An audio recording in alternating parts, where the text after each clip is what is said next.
Exercise 6.3 में आपका स्वागत है। आइए हम इसमें टाइप 3 में हम लोग उसी तरह बीजीय व्यंजक का गुणनफल बनाना सीखेंगे। तो पहला प्रश्न लेते हुए निम्नलिखित युग्मों में प्रत्येक के व्यंजकों का गुणन कीजिए। यहाँ हम लोग 1 to 11 यानी 11 प्रश्नों का सॉल्यूशन करेंगे और गुणनफल निकालेंगे। तो चलें बारी बारी से हम इसका सॉल्यूशन करते हैं। यहाँ पहला का पहला प्रश्न a² - 9 जो युग्म में दिया हुआ है और एक पदी व्यंजक 4a से गुना करना है। तो हमने सॉल्यूशन में गुणनफल लिखते हुए a² - 9 गुने 4a किया और बारी बारी से a² को गुना करेंगे 4a से और इस तरह से ब्रैकेट में करते हुए पुनः गुना का चिन्ह देंगे और पुनः 9 माइनस 9 गुने 4a हम इस तरह लिख सकते हैं। एक बार इससे गुना किया और ये चिन्ह जो है चिन्ह दिया और फिर 4a किया। अब यहाँ से हम लोग a² को 4a से गुना करेंगे तो 4a पर घातांक 3, 4a को -9 से गुना करेंगे तो 9 चौक 36 -36a हमारा जो आएगा ये हमारा गुणनफल होगा और यही आंसर हो जाएंगे। इसी तरह दूसरे प्रश्न का हम लोग सॉल्यूशन डायरेक्ट करेंगे यानी गुणनफल लिखते हुए सीधे प्रश्न की ओर चलेंगे। यानी AB को गुना करना है a - b से। यहाँ हमारे पास AB गुने a और माइनस पुनः हम इस तरह डायरेक्ट लिखते हैं AB गुने b। यहाँ -b हम यहाँ लिख दिए हैं। अब यहाँ से हम लोग इसे आगे बढ़ाते हैं तो AB को a से गुना करेंगे तो a² माइनस AB को b से गुना करेंगे तो ab² और यह छोटे छोटे गुणनफल और यही हमारा आंसर हो गया। इस तरह दूसरे प्रश्न का सॉल्यूशन करते हैं। तीसरा प्रश्न में गुणनफल लिखते हुए 4p गुने q + r इस तरह लिखें और 4p को हम गुना कर रहे हैं बारी बारी से। पहले q से गुना किए, प्लस है तो प्लस का चिन्ह दिए, 4p और गुने r किए। इस तरह करने के बाद 4p को q से गुना करेंगे तो हमारा आंसर हो जाएगा 4pq, दोनों विजातीय हैं, प्लस 4p को r से गुना करेंगे तो 4pr और यह हमारा आंसर हो जाएंगे। इसी तरह चौथे प्रश्न को लेते हैं। चौथे प्रश्न में हमारा प्रश्न है गुणनफल लिखते हुए हम AB - AC को गुना कर रहे हैं a² से। a² यानी AB गुने a² और माइनस AC और गुने a²। इस तरह पहले लिख लेंगे। इसके बाद हम तीसरे स्टेप में AB को a² से गुना कर रहे हैं यानी a² इस पर है तो a इस पर घातांक 1 है तो AQ और BC हमारा बच जाएंगे, दोनों विजातीय। इसी तरह माइनस का चिन्ह देते हुए माइनस और प्लस में गुना होता है तो माइनस यानी a² और a से गुना किए तो AQ और C को C से गुना किए तो C²। इस तरह हमारा ये चौथा का answer a² C²। AB - BC हमारा है। लगता है प्रश्न हमारा गलत उतर गया है, इसे हम BC करेंगे, ये B है। तो यहाँ से अब रिजल्ट हमारा AB गुने a² माइनस BC यहाँ हो जाएंगे, BC गुने a²। अब a² और a को गुना करेंगे तो AQ हो जाएंगे, AQ BC। इसी तरह यहाँ हो जाएगा a² और B हमारा बच जाएंगे और C² हो जाएंगे। यहाँ थोड़ा सा मिस्टेक हो गया प्रश्न उतारने में, इस तरह आंसर हो जाएंगे। अब हम 5वें प्रश्न को लेते हैं।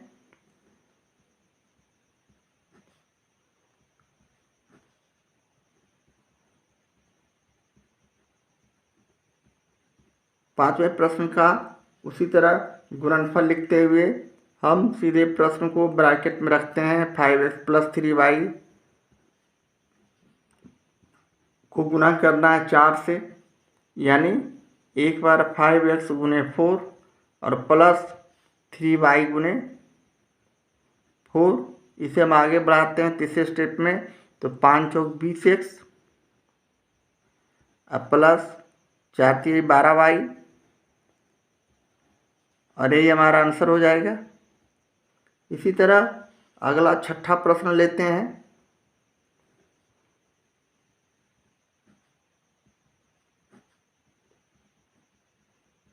छठा प्रश्न का भी उसी तरह गुणनफल लिखेंगे और प्रश्न को सीधे ब्रैकेट में करेंगे, यानी -8x - 3y को गुना करना है -5x से। अब हम यहाँ से संख्या को -8x इस तरह किया और गुने -5 की x किया। इसे हम मंझली ब्रैकेट में इस तरह रख देते हैं और माइनस का चिन्ह देते हुए इसे हम पुनः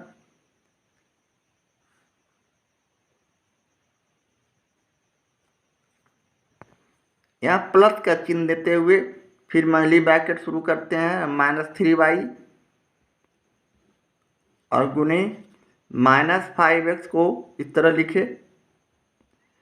फिर सरल रूप में बनाने के लिए में 8 × 5 = 40, माइनस माइनस में गुना होता है तो प्लस हो जाता है, तो 40 और x को 1 से गुना करेंगे तो x²। अब यहाँ प्लस है तो प्लस का चिन्ह देंगे। अब -3 को -5 से गुना करेंगे तो प्लस रिजल्ट होगा 5 × 3 = 15 प्लस, और y x है तो यानी xy, और यही हमारा इसका सॉल्यूशन है छठे प्रश्न का। इसी तरह सातवां प्रश्न लेते हैं।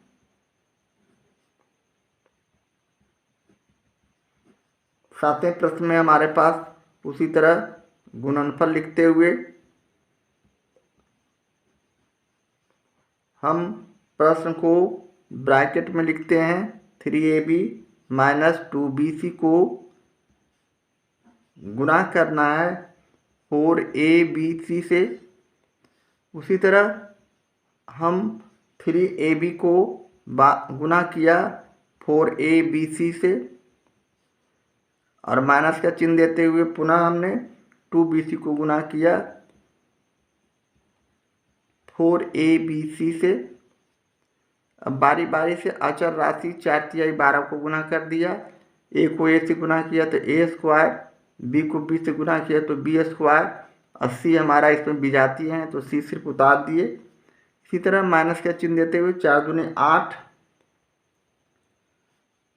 और a हमारा यहाँ विजातीय है, b को b से गुना करेंगे b², c को c से गुना करेंगे c², और यही हमारा इस प्रश्न का आंसर हो गया। इस तरह ये रहा सातवां प्रश्न का सॉल्यूशन। अब हम चलते हैं आठवें प्रश्न की ओर।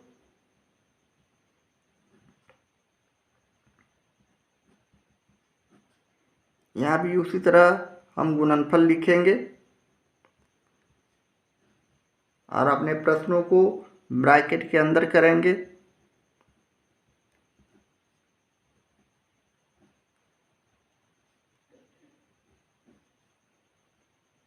(3y + 7) को गुना करना है -11y² से।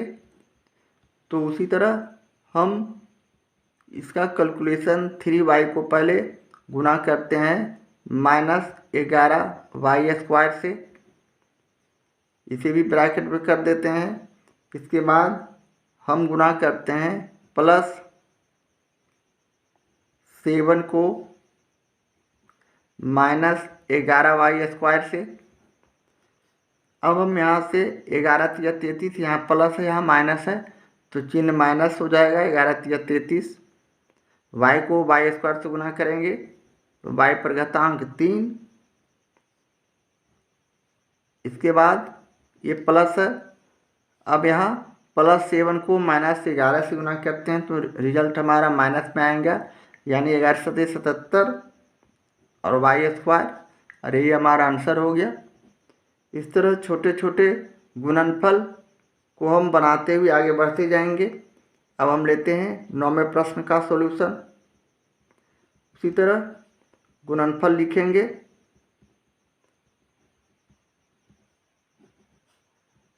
और प्रश्न को ब्रैकेट के अंदर रखते हुए गुना करते हैं, यानी 5a को एक बार गुना किया 2a² से, +3 को गुना किया 2a² से। अब आगे हम इसका 5 दूनी 10 गुना किया और a को a² से गुना किया तो a³ प्लस इसी तरह 3 दूनी 6 a²। अरे ये हमारा आंसर हो गया। इसी तरह 10वें प्रश्न का हम लोग सॉल्यूशन निकालते हैं। उसी तरह वही तरीका, यानी गुणनफल बराबर प्रश्न है हमारे पास x³ + y³ को गुना करना है 6x/5 से, यानी x³ को गुना किया 6x/5 से और प्लस का चिन्ह देते हुए y³ को गुना किया 6x/5 से। इसे अगला स्टेप में हम आगे बढ़ाते हैं तो हमारा x³ को x से गुना करेंगे तो x4, यानी ऊपर 6x4 और बटे नीचे 5 प्लस उसी तरह 6xy³ और बटे 5, जिसे हम सजाकर 6/5 x4 भी लिख सकते हैं और प्लस 6/5 xy³ भी लिख सकते हैं। और यही हमारा इस प्रश्न का रिजल्ट का आंसर हो गया। अब हम लेते हैं पहले प्रश्न का अंतिम प्रश्न, यानी 11वां प्रश्न। उसी तरह गुणनफल लिखते हुए प्रश्न को हम ब्रैकेट में रखेंगे, यानी s + t को गुना करना है 7/2 s² t² से। अब हम बारी बारी से इसे उसी तरह गुना करते हैं। s को 7/2 s² t² से प्लस का चिन्ह देते हुए t को गुना करेंगे यहाँ 7/2 s² t² से। अब यहाँ से हम लोग 7/2 s को s² से गुना किया तो s³ हो गया और बाकी t² को उतार दिए विजातीय को। इसी तरह यहाँ भी 7/2 s² और t² को गुना किए तो 2 पर घातांक 3। इस तरह ये हमारा आंसर हो गए। तो हमने पहले प्रश्न का सॉल्यूशन कंप्लीट कर लिया है। एक्सरसाइज 6.3 का ये रहा आपका दूसरा प्रश्न। पिछले प्रश्न में हमने द्विपदी व्यंजक का एकपदी व्यंजक से गुणनफल करना सीखे। इस प्रश्न में हम लोग त्रिपदी व्यंजक का एकपदी व्यंजक से गुना करेंगे, यानी 1 2 3 पद, सभी में 1 2 3 पद और एकपदी व्यंजक से इसे गुना करना है। तो चलें बारी बारी से हम लोग इसमें भी 4 प्रश्नों का सॉल्यूशन करेंगे। दूसरा का ये रहा आपका पहला प्रश्न। गुणनफल लिखते हुए हमने प्रश्नों को ब्रैकेट के अंदर रखा।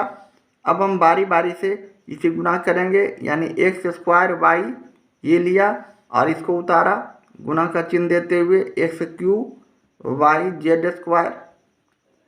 इस तरह लिखने के बाद माइनस का चिन्ह दिया और इसको उतारा x³ z और गुने x³ y z², यानी इससे और इससे हमने गुना कर लिया। इससे एक बार इस यहाँ से और एक बार यहाँ से।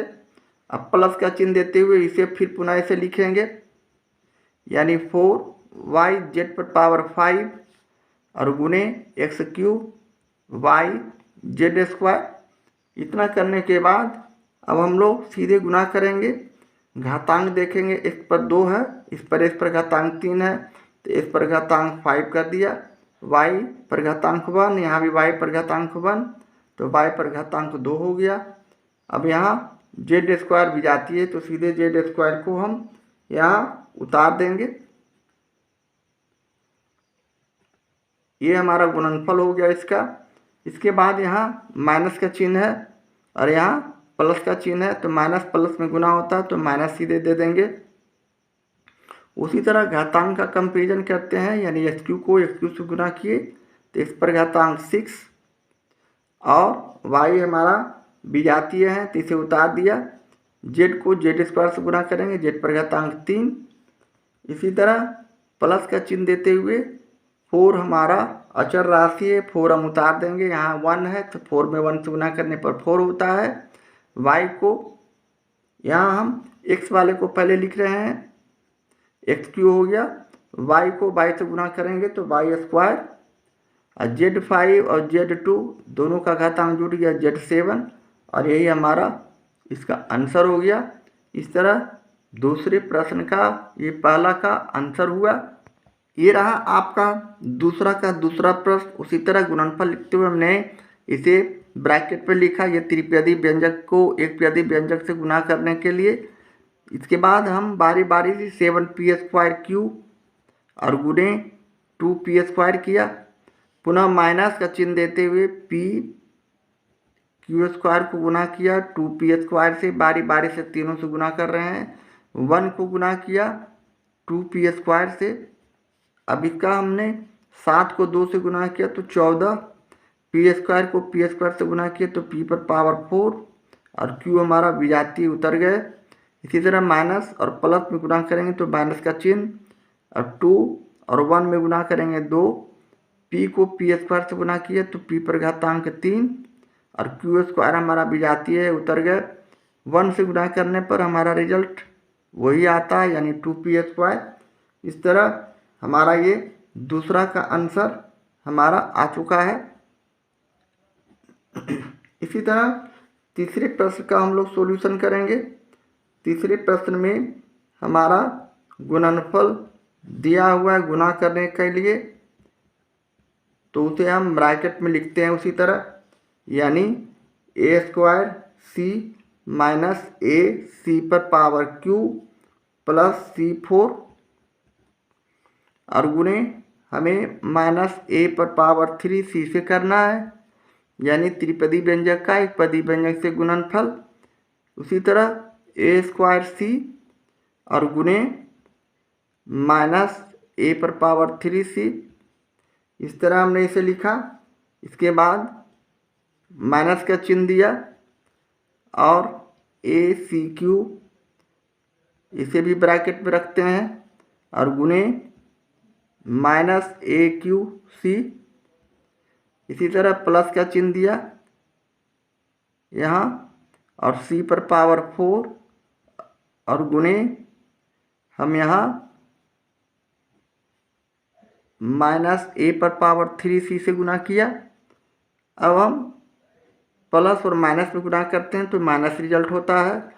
a² को AQ से गुना करेंगे तो a पर घातांक 5, c को c से गुना करेंगे c²। इसी तरह माइनस और माइनस में गुना करते हैं तो प्लस का चिन्ह दिया, a को AQ से गुना किया तो हमारा रिजल्ट a पर पावर 4, CQ को c से गुना किया तो c पर पावर 4। इसी तरह प्लस और माइनस में गुना करेंगे तो माइनस, c पर AQ हमारा अकेला विजातीय है, C4 और c को हम गुना करेंगे c पर घातांक 5। इस तरह ये हमारा तीसरा का रिजल्ट हो गया और यही हमारा आंसर हो गया। इसी तरह अंतिम प्रश्न यानी चौथे प्रश्न को लेते हैं। दूसरा का ये रहा चौथा प्रश्न।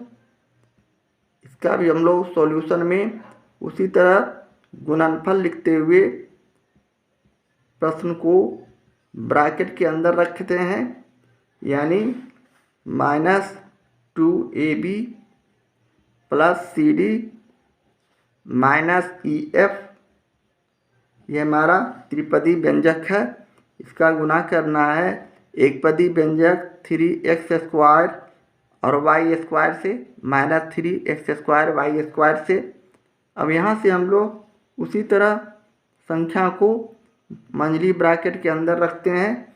-2ab को गुना करना है -3x², 3 है x² y² से। पुनः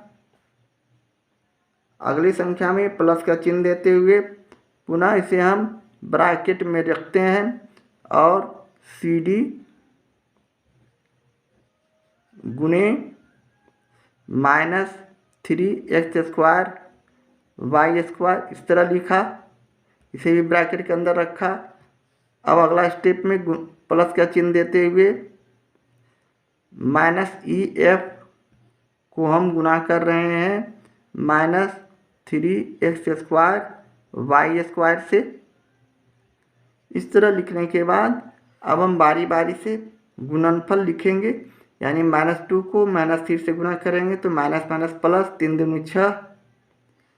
ए को AB अलग भी जाती है, x² y² अलग भी जाती है, तो 6AB और x² y² इसका रिजल्ट आएगा। इसके बाद अब हम लोग प्लस CD और माइनस 3x² y² में गुना करेंगे, तो यहाँ प्लस माइनस में गुना करने पर रिजल्ट माइनस, यानी 3CD विजातीय हैं और यहाँ x² y² भी विजातीय हैं, तो विजातियों को हम उसी तरह हूबहू उतार देते हैं। अब तीसरे चरण में माइनस और माइनस को गुना करते हैं, तो प्लस 3EF और x² y² को गुना करने पर सभी विजातीय हैं, तो इसे हम उसी तरह EF x² y² लिख देंगे और यही हमारा आंसर हो जाएंगे दूसरे प्रश्न का, ये चौथा का। इस तरह हमने 1 से 2 प्रश्न का सॉल्यूशन कर चुके हैं।